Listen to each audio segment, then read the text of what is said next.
میرے پیارے آقا صلی اللہ تعالی علیہ وسلم کے پیارے دیوانوں، ان قریب وہ ماہ مبارک سایہ فگن ہونے والا ہے جو ماہ مبارک اپنے دامن میں بہت ساری برکتوں کو لیے ہوئے ہے۔ یوں تو آپ حضرت سلمان فارسی رضی اللہ تعالیٰ عنہ سے مروی رسول اعظم صلی اللہ علیہ وسلم کا شعبان المعظم کی آخری تاریخ کا خطبہ یقیناً سنے بھی ہوں گے، جانتے بھی ہوں گے، اور کئی مرتبہ آپ نے اس خطبے کو سماعت فرمایا ہے۔ لیکن آج میں آپ کی توجہ کو اس جانب مبذول کرانا چاہتا ہوں جس طرف توجہ نہ ہونے کی بنیاد پر جتنے سالوں سے ہم روزے رکھ رہے ہیں، ہمیں نہیں معلوم ہم نے اپنی عمر کے کس حصے میں ماہ رمضان کے روزے رکھنے شروع کیے تھے، اور کتنے مہینوں کے آج تک ہم روزے رکھ چکے ہیں، اور کتنے سال آنے والا رمضان جو ہے وہ ہم نے گزارا ہے، ہم نے کتنے روزے اور کتنی تراویح پڑھی ہیں، یہ ہماری عمر کے اعتبار سے ہم اندازہ لگا سکتے ہیں۔ لیکن ایک سوال میں پوچھنا چاہوں گا کہ ہر سال ماہ رمضان میں اس کی آمد کے بعد روزے رکھ کر، تراویح پڑھ کر، تلاوت کر کے ہماری زندگی میں کیا تبدیلی آئی؟ تو میں یقین کے ساتھ کہہ سکتا ہوں، چونکہ اس مہینے کی عظمت کو نہ جاننے کی بنیاد پر اور اس کے مقصد کو نہ جاننے کی بنیاد پر ہم اس ماہ مبارک کے آنے کے بعد اس میں اس طریقے سے زندگی گزار لیتے ہیں جیسے ایک رسمی طور پر، روٹین کے طور پر، اور مقصد سے عدم توجہ کی بنیاد پر ہم اپنی زندگی کے اندر چینجز نہیں لا پاتے۔ آئیے میں آپ کو سمجھاؤں۔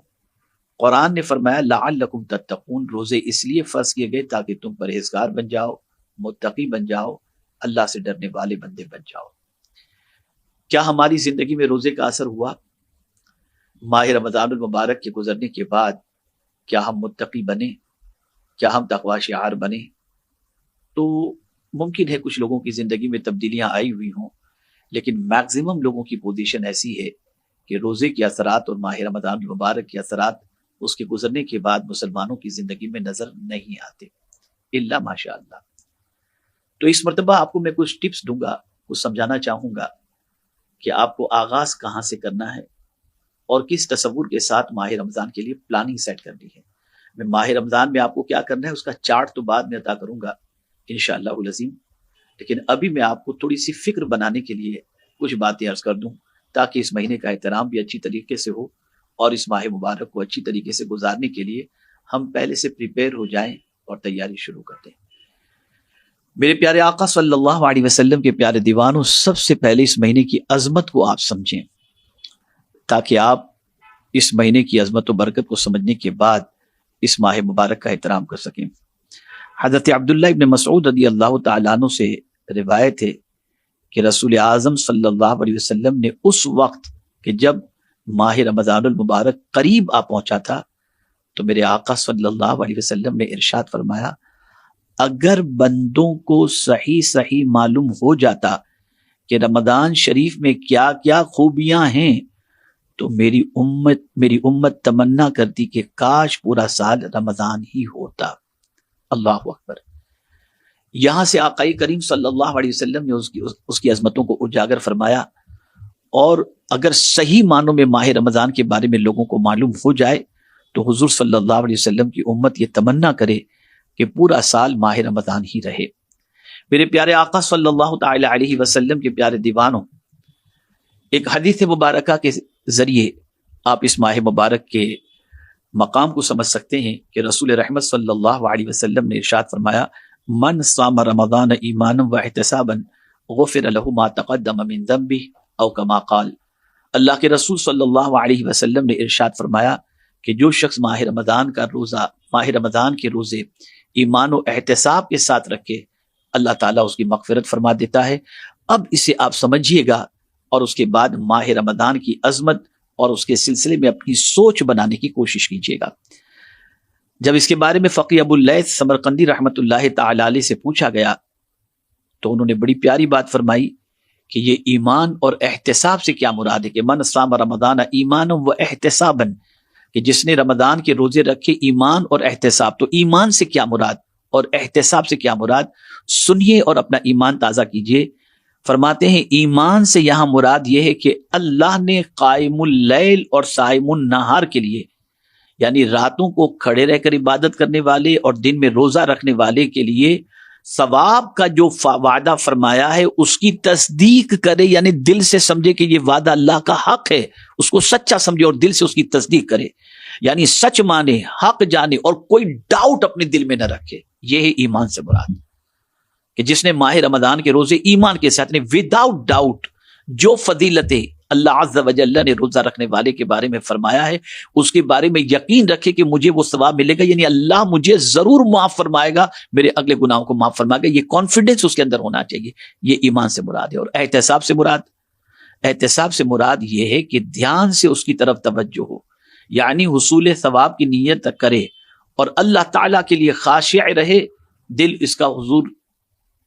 رب قدیر جل جلالہ کے حضور جھکا رہے، یعنی وہ اپنی کیفیت اور اپنی سچویشن کو اچھی طریقے سے بنا لے، اپنی فکر کو اچھی طریقے سے بنا لے کہ روزے کی حالت میں اس کی توجہ اللہ عز و جل کی طرف ہو اور ہر اس چیز سے بچے جس سے اللہ عز و جل نے روزے دار کو بچنے کا حکم دیا اور اللہ کے رسول صلی اللہ علیہ وسلم نے روزے دار کو بچنے کا حکم دیا۔ بالکل احتساب کرے کہ کہیں روزے میں کوئی گڑبڑی تو نہیں ہو رہی ہے، کہیں کوئی زبان پھسل تو نہیں رہی ہے، کوئی غلط بات تو نہیں نکل رہی ہے، اللہ کی ناپسند بات تو نہیں نکل رہی ہے، یہ بالکل، اور دل اس کا اللہ کی طرف جو ہے بالکل مائل رہے کہ میرا مولا مجھے دیکھ رہا ہے، پالنہار حقیقی مجھے دیکھ رہا ہے۔ یہ ہے احتساب۔ میرے پیارے آقا صلی اللہ تعالی علیہ وسلم کے پیارے دیوانوں، اسی کے ساتھ ساتھ رسول اعظم صلی اللہ علیہ وسلم نے فرمایا کہ بندے کو چاہیے کہ ماہ مبارک کی حرمت و عزت پہچانے، یعنی ماہ رمضان کی حرمت کو پہچانے، اس کی عزت کو پہچانے۔ دوسری چیز، ہر وقت جھوٹ، غیبت اور فضول گوئی سے زبان کو محفوظ رکھنے کی کوشش کرے۔ اسی کے ساتھ ظاہری اعضاء یعنی ہاتھ، پاؤں، آنکھ، کان، ناک کی خطاؤں، لغزشوں سے حفاظت کرے۔ اسی کے ساتھ حسد اور عداوت مسلمین سے دل کو محفوظ رکھے۔ جب یہ سب کر لے تو اب یہ چاہیے کہ اپنے عمل پر پھول نہ جائے، خائف رہے اس بات سے کہ اللہ تعالیٰ قبول فرمائے گا یا نہیں، یعنی میرا عمل اللہ کے نزدیک قابل قبول ہے یا قابل رد میں نہیں جانتا۔ یعنی اتنی سب کچھ، اتنی احتیاط کرنے کے بعد، زبان کی حفاظت، سب کچھ کرنے کے بعد پھر بھی اللہ سے ڈرتے ہوئے یہ سوچے کہ کہیں میرا عمل، میری عبادت، میرا روزہ اللہ رد نہ فرما دے، یہ خوف بھی اس کے دل میں رہنا چاہیے۔ میرے پیارے آقا صلی اللہ تعالی علیہ وسلم کے پیارے دیوانوں، بعض اہل حکمت و معرفت بزرگوں سے منقول ہے کہ وہ اللہ تعالیٰ سے یوں عرض کرتے ہیں، الہی تو نے صاحب مصیبت کے لیے اپنے ذمہ کرم پر دنیا میں اجر کی اور آخرت میں ثواب کی ذمہ داری لی ہوئی ہے، تو اے میرے معبود، اگر تو نے ہمارے روزے رد کر دیے، قبول نہیں فرمائے، تو اس مصیبت پر مصیبت والے اجر سے ہمیں محروم نہ کرنا، اے وہ جو بھلائی کرنے کی صفت کے ساتھ معروف ہے۔ یعنی یہاں میں آپ کو سمجھاؤں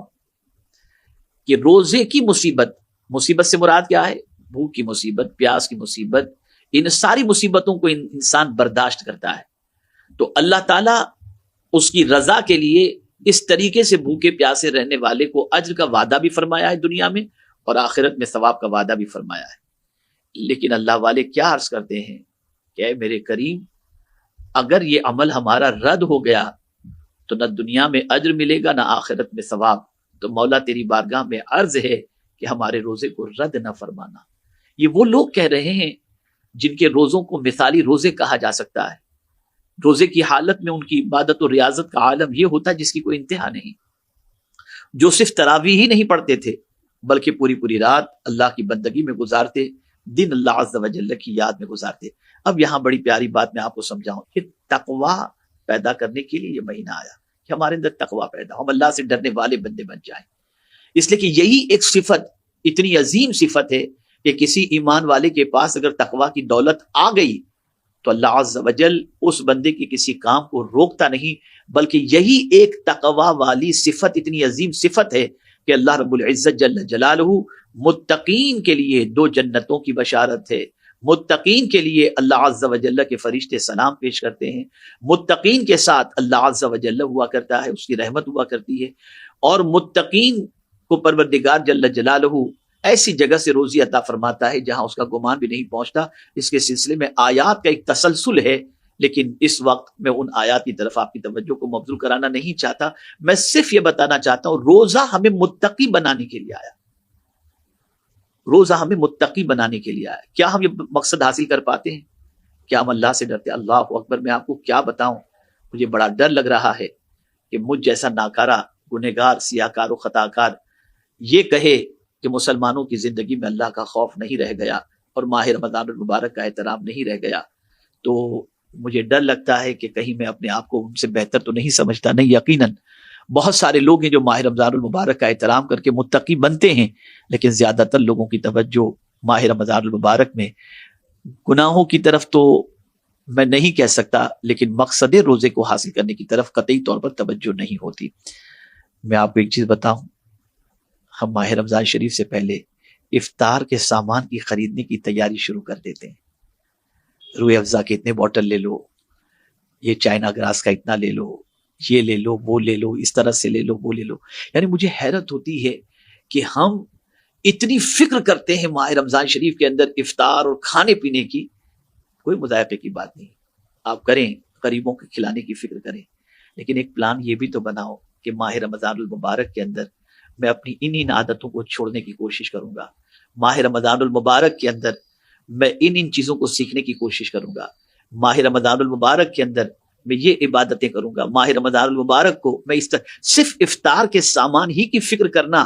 اور اس کے علاوہ باقی اوقات کے بارے میں نہ سوچنا اور عبادت اور ریاضت کے بارے میں نہ سوچنا، یہ تعجب خیز بات ہے. یہاں ایک خاص بات میں عرض کر دوں، میں انشاءاللہ العظیم چارٹ پورا آپ کے سامنے لے کر کے آؤں گا کہ ماہ رمضان میں کرنا کیا ہے. اب آپ دیکھیں، بہت سارے لوگ یہ تصور کرتے ہیں کہ یہ دن بھر روزہ رکھنا اور پھر بھوکا پیاسا رہنا،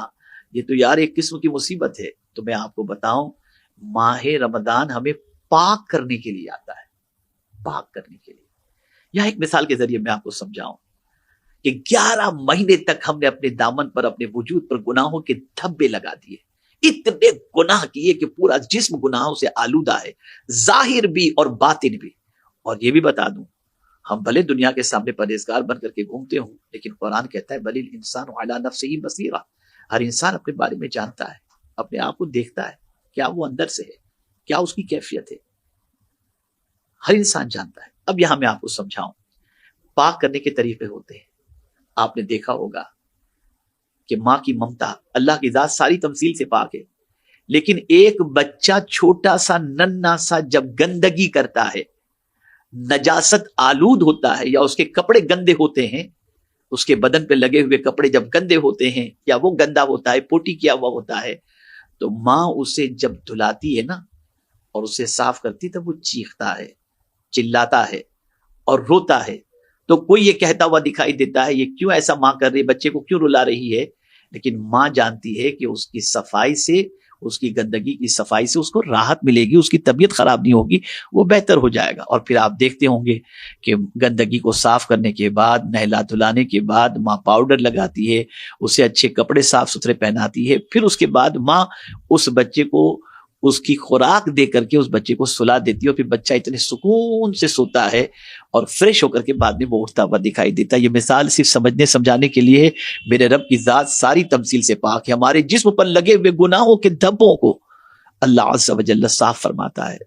ہمارے روزے کے ذریعے، ہماری تراویح کے ذریعے، ہماری عبادت کے ذریعے اللہ ہمیں پاک و صاف کر دیتا ہے، گناہوں سے نکال دیتا ہے. اللہ اکبر.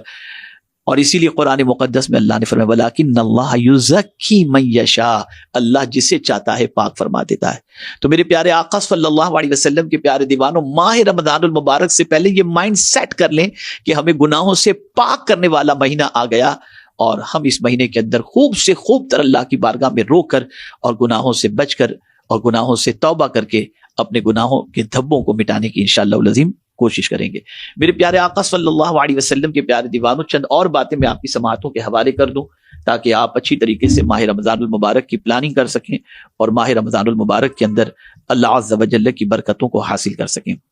میرے پیارے آقا صلی اللہ علیہ وسلم کے پیارے دیوانوں، یاد رکھیں، صرف بھوکا اور پیاسا رہنا یا عمل زوجیت سے بچ جانا، اس سے ہی سب کچھ حاصل نہیں ہوتا،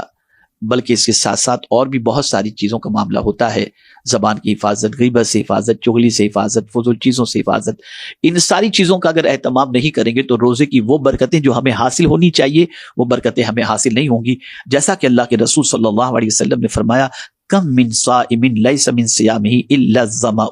بہت سے روزہ رکھنے والوں کو سوائے پیاس کے کچھ نہیں ملتا، ثواب نہیں ملتا، اجر نہیں ملتا، اللہ کی رضا میسر نہیں ہوتی، جنت نہیں ملتی۔ میرے پیارے آقا صلی اللہ تعالی علیہ وسلم کے پیارے دیوانوں، اس لیے ماہ رمضان المبارک میں خوب اہتمام کریں۔ میں آج کے اس بیان کے ذریعے سب سے زیادہ دو چیزوں کے بارے میں آپ کو تاکید کرتا ہوں۔ آپ ان دو چیزوں کا اہتمام ماہ رمضان میں عبادت و ریاضت و تقوی و طہارت کے علاوہ تراویح آپ ضرور پڑھیں، ماہ رمضان کے روزے ضرور رکھیں، یہ سب آپ ضرور کریں، لیکن دو چیزوں کے بارے میں پریکٹس شروع کر دیں، عزم کر لیں انشاءاللہ العظیم کہ ماہ رمضان میں ان دو چیزوں کا، تین چیزوں کا ہم ضرور خیال رکھیں گے۔ نمبر 1، اپنی نگاہوں کی حفاظت، اور یہ نگاہ بہت زیادہ باہر بھٹکنے کی وجہ سے اور بہت زیادہ یوٹیوب اور فیس بک اور ٹویٹر اور ان ساری چیزوں کی وجہ سے یہ نگاہ بہک جاتی ہے اور نگاہ گندی ہو جاتی ہے۔ یاد رکھیں، مولا علی کرم اللہ تعالی وجہہ الکریم سے کسی نے پوچھا کہ حضور مجھے نماز میں لذت نہیں ملتی، تو مولا علی کرم اللہ تعالی وجہہ الکریم نے فرمایا نگاہوں کی حفاظت کرو، اس لیے کہ جب نگاہ گندی ہو جاتی ہے تو عبادت میں لذت نہیں ملا کرتی۔ خدا را نگاہوں کی حفاظت کرو، ماہ رمضان میں پریکٹس کر لو، عزم کر لو کہ ہم اللہ کے اس فرمان پر عمل کریں گے۔ قل للمؤمنین یغضوا من ابصارہم ویحفظوا